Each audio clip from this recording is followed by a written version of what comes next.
जो सिर्फ 7.5 किलोमीटर के इलाके में जिनके खिलाफ मुकदमात का एक लंडा बाजार लगा दिया इम्पोर्टेड गवर्नमेंट ने, लेकिन वो शेर का बच्चा किसी एक तारीख पे भी उसने ये नहीं कहा कि मैं बीमार हूँ, मैं बाहर जाने लगा हूँ इलाज कराने के लिए।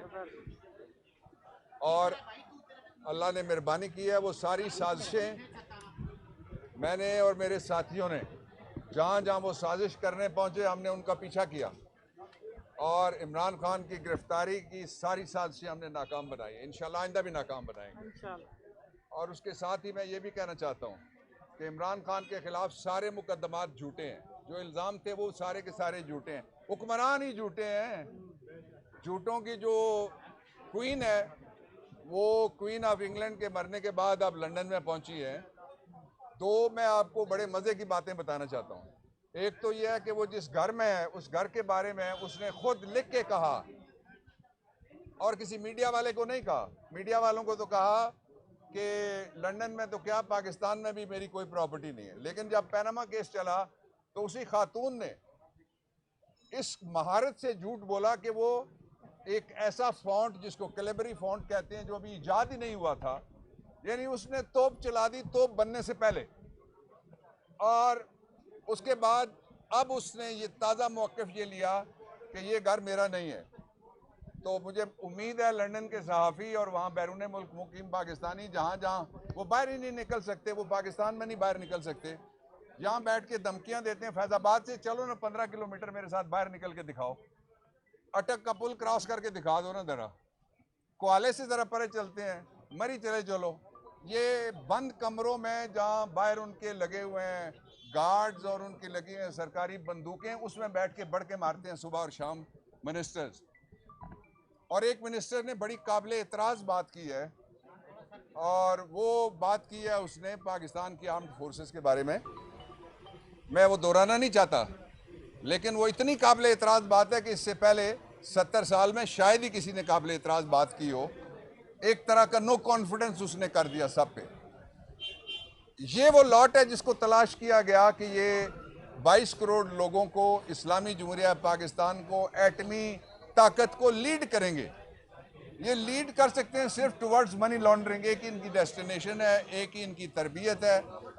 और जब वो खातून वहाँ अंदर बैठेगी तो कहेगी घर मेरा है, बाहर निकलेगी कोई पूछेगा कहेगी नहीं है। अब्बा कहता है घर मेरा नहीं है, बेटे का है। बेटा कहता है मैं पाकिस्तानी नहीं हूँ, मैं पाकिस्तान का बेटा नहीं हूँ, मेरे पास इंग्लिश पासपोर्ट है। लेकिन वहाँ एक ही असामी खाली है इस वक्त इंग्लैंड में, क्वीन ऑफ टेलिंग लाइज की। उसके ऊपर अगर कोई भर्ती हो सकती है तो हो सकती है, बाकी फैसला सारा पाकिस्तान के लोग करेंगे। 3 बातें इंपॉर्टेंट चल रही हैं, मैं उन पर एक कॉमेंट कर देता हूँ। एक ये कहा जा रहा है कि आइन के आर्टिकल 62 1F में तब्दीली की जरूरत है। 1F से पहले ई और डी आता है, 62 1 ई एंड डी। ई में लिखा हुआ होगा, आप पढ़ लीजिएगा और दिखा दीजिएगा अपने अपने टेलीविजन पे। वहां लिखा हुआ है कि इस्लामी शायर का पाबंद होगा, यानी शरीयत की पाबंदी करेगा और इस्लाम के अहकामात की पाबंदी करेगा। जो डी है उसमें लिखा हुआ है कि वो ऐसा झूठा नहीं होगा और ऐसा बदकिरदार नहीं होगा। ये 2 खूबियां लिखी हुई हैं कि जिसमें होंगी वो एल नहीं हो सकता 62 1 ई और डी में। तीसरा जो अब आ जाए 62 1F में, 62 1F में लिखा हुआ है कि वो सादिक और अमीन होगा। मैं आज अपनी पोजीशन देने लगा हूं, बैसियत जोरिस, बैसियत कानूनदान। ये पाकिस्तान के आइन का जो बुनियादी स्ट्रक्चर है वो शुरू होता है दिबाचे से, जिसको प्रियम्बल कहते हैं। उसमें लिखा हुआ है कि इस यूनिवर्स पे हुक्मरानी अल्लाह ताला की है और पाकिस्तान में अल्लाह ताला की हुक्मरानी के मुताबिक हम रियासत चलाने की कोशिश करेंगे। तो ये 1-2 इस्लामी दफात ठीक है, एक क्यों गलत है? उसका सबब यह है कि 2018 में एक फैसला आया, समीउल्लाह बलोच का केस है बलूचिस्तान से, और उसमें 2 सियासतदान नायल हो गए। अब अगर उनके लिए कोई तैयारी है तो वो जुम्मा जंज के साथ नहीं जा सकेगा, उन दोनों में से कोई भी। उसका सबब यह है कि अगर तब्दीली लानी है तो तब्दीली होगी 2/3 अक्सरियत से, कौमी असम्बली में अलहदा 2/3 अक्सरियत, सेनेट में अलहदा 2/3 अक्सरियत, और उसके साथ 238 आर्टिकल पढ़ लें, 239 पढ़ लें। वो बड़ी लंबी सफर है। इंशाअल्लाह अज़ीज़ आइन में अगर कोई तब्दीली कर सकता है तो वो पाकिस्तान में एक ही शख्स है, इमरान खान। इंशाअल्लाह हम 2/3 मेजॉरिटी के साथ आ रहे हैं। इस पार्लियामेंट को हम पाकिस्तान की नुमाइंदा पार्लियामेंट नहीं समझते।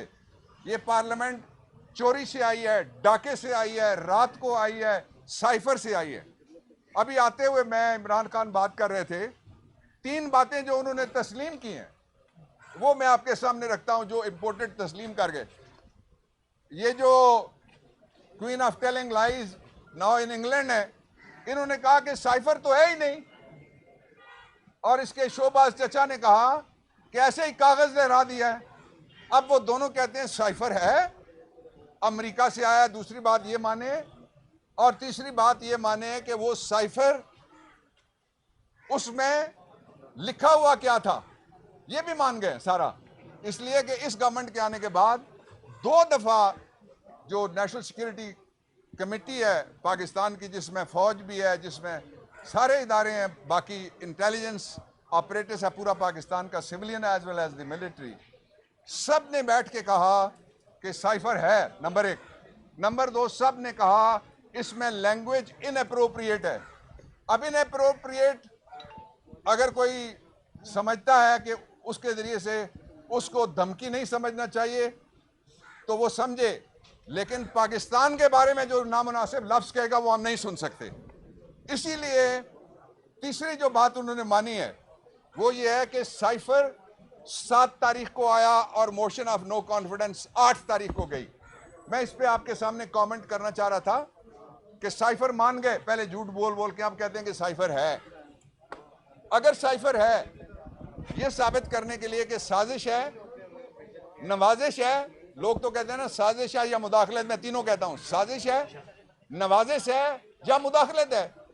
आसान तरीन तरीका वो है जो मैंने आधी रात को जब अदालत खुली थी, उस सुओ मोटो केस नंबर 1, उसके अंदर मैंने मौक़िफ़ लिया था कि आप एक कमीशन बनाएं। सुप्रीम कोर्ट ऑफ पाकिस्तान से दरख्वास्त की थी और मैंने कहा कि पढ़ लें। वो साइफर नहीं पढ़ा गया।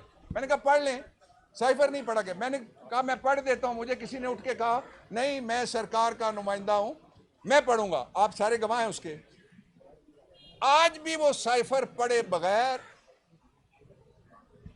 कोई भी अगर कहता है कि साजिश नहीं हुई, कोई भी अगर कहता है नवाजिश नहीं हुई, कोई भी कहता है रिजीम चेंज नहीं हुई, तो वो अपनी आंख पे उंगली रख के कहता है सूरज नहीं निकला हुआ। सूरज है भाई, इधर ही है सूरज।